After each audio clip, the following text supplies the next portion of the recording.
this Nigeria. That's the one we're starting with.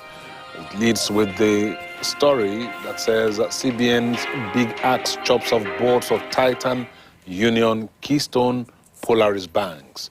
Refers to issues of non-compliance, infractions report by Special Investigator Obaze.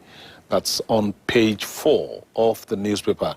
And of course, the paper still has other headlines there that you might be interested in. 33 billion naira electricity debt. TCN disconnects Ajakuta steel from the national grid. And that's on page 5. The Nigerian pilot looks at help stop oil theft. NDDC urges Rivers traditional rulers and oil-rich Niger Delta region to help stop oil theft. And then you also want to look at that story. EFCC rearranges ex-minister Ogunloye over alleged $6 billion fraud. 11 persons died from boat mishap in Rivers State. To the Daily Sun now, CBN kicks out 5 banks' boards. Union, Keystone, Polaris banks affected. And just at the bottom of the page, you see Supreme Court affirms Fintiri's victory as Adamawa governor.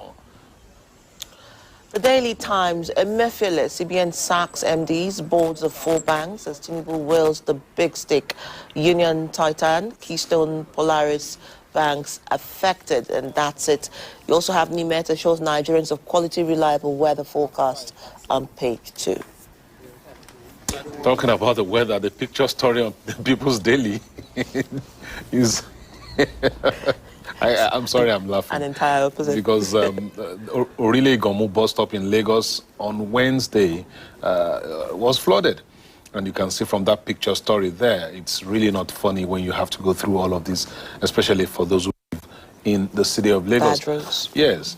But let's look at the screaming headline there. EFCC, $6 billion fraud charge. EFCC arraigns ex-Power Steel Minister Olu Agunloye. That's on page 5. Daily Asset looks at CBN sacks board, management of Union, Titan, Keystone, Polaris banks. But let's also look at that story there. It says NNPC Limited makes 2.5 trillion naira profit in 1 year. Nigerian News Direct leads with the story that World Bank predicts 3.3% economic expansion for Nigeria in 2024. That sounds very positive. Warns of economic challenges in Nigeria, South Africa, and others. That story is on page 11. And of course, you see the picture story there of the captain of the Super Eagles, Ahmed Musa, with the governor of Lagos State, and the Minister of Sports Development, Mr. John Eno. And then that Edo 2024, Obaseki is betraying you by supporting. I think that's coming from Shoaib, one of our conversations this morning. But first news, special investigators report federal government access 4 banks over CBN looting.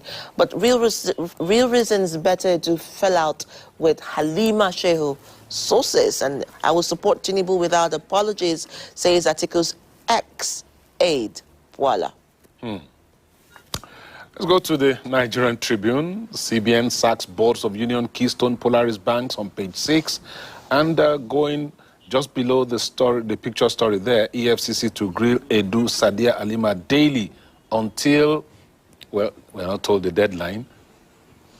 And then the New Telegraph, furthering on, received anti-graft war. I will appear in court if need be, says ICPC chair on page 3 and 4. You also want to look at that other story. Then you see there, above the masthead, Naira appreciates to 1,000 Naira, 32 per dollar at official market, amongst other stories.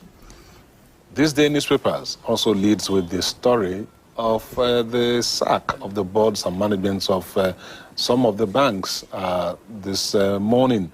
But I want us to go to the top of the masthead. Otedola donates 1 billion naira to Lagos Security Trust Fund, says donation to enhance security. The Guardian, interestingly, is looking at the picture story of the 5 men, and anxiety as CBN sacks boards of Union, Keystone, Polaris Bank. And you also see there the Third Mainland Bridge lament chaotic traffic, seek reprieve. Calls for expanded That story should be on page 4 of The Guardian. Now to the Daily Trust, and this is a headline that you might want to be interested in. Bodies of 11 Fulani arrested by soldiers found in Kaduna forest. I was taking my son to hospital when he was arrested. Our houses raided, property taken away. That's attributed to headman. We don't kill people after arrest, says the army. And the Kaduna government says we are looking into the matter. This is one huge story. Worrying, very worrying.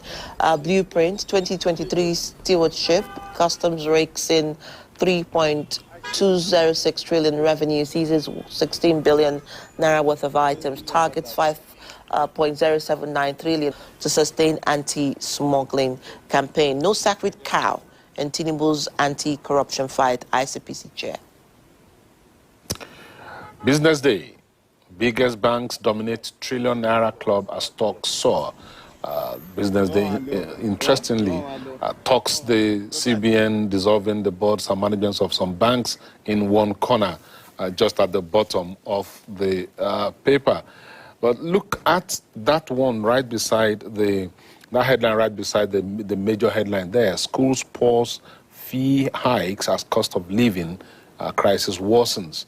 And that's also one that will interest virtually everyone who has a child or two Depends in school. on what school, though. Depends on what school, yeah. Mm-hmm. All right, gentlemen, let's begin by looking at all of these stories now.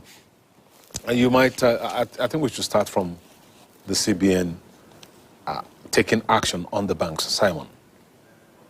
Well, it is a welcome development that the CBN has done what it's supposed to do.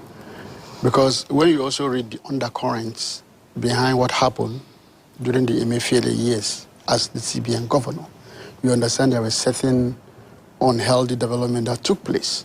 So for the new administration to look into those issues, because the report by the special investigator, the private investigators, have really shown that there was something that were done that was not healthy for the economy. So honestly, I welcome that totally, and I hope they will not just stop there, because so much happened. If you look at the recent things that really happened, because so much money being taken out of the system, and nobody's out there to really say, hey, these are the people that are responsible. But for the administration to come up now, especially at the CBN, to sanction and especially sack the board, it shows that they are very, very serious, and they really want to do certain things to ensure that things are done the right way. So honestly, it's a welcome development, and I hope they don't just stop at that. It's not just those 4 banks that were involved in all those things, because it's difficult.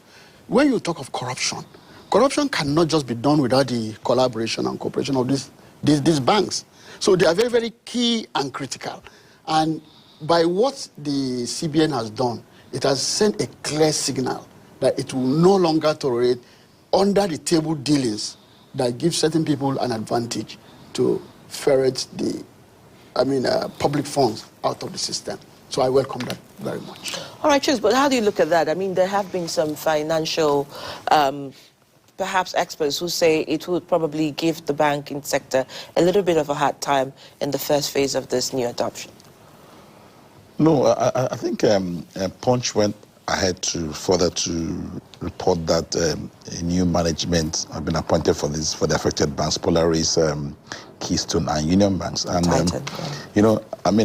basic economics when we were in school, CBN is the banker's banker, and of course the regulatory body for banks. Or else, we remember during Obasanjo's time when Soludo came and Obasanjo implemented the banks consolidation.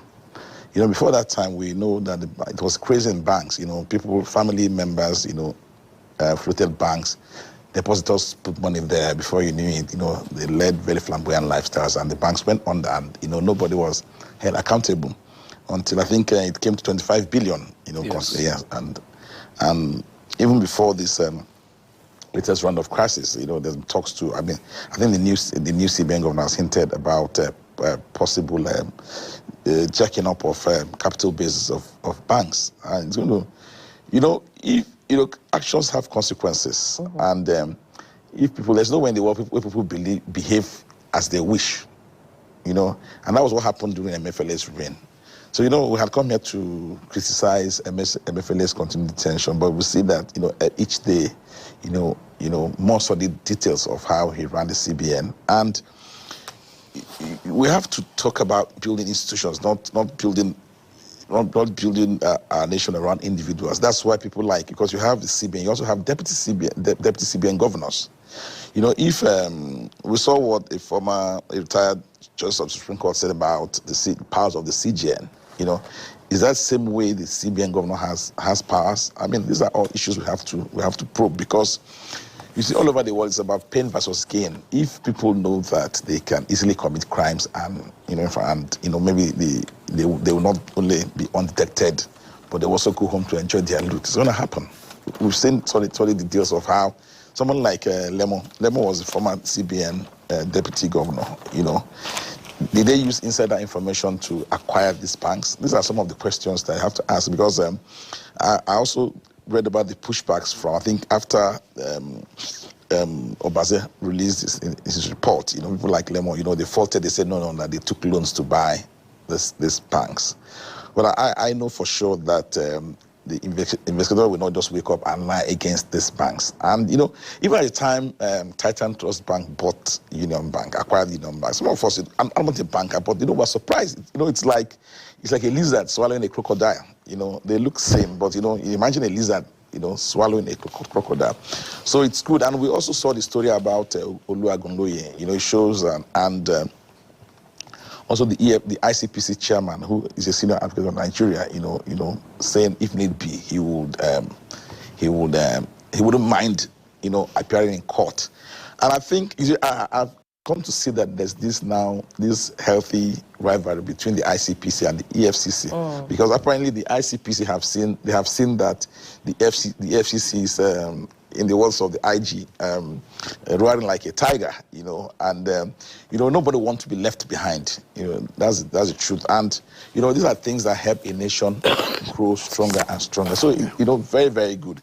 And the more we X-ray the activities of these bank chiefs, because like Ambra said, it takes two to tango. If I steal money and there's no way to move the money, if I steal money and there's no vehicle, if I know that there's no vehicle to convey stolen goods, I wouldn't bother, because if I steal the goods, how am I going to convey the stolen goods? So it's good that we there might be some, like you said, financial experts, banking experts warning about that there will be turbulence, but you can't eat omelette without breaking eggs. So these are the eggs we're breaking. Then I'm sure we're going to prepare very good omelette. Thank you for watching. If you're new to this channel, consider subscribing so you won't miss out any of our latest video.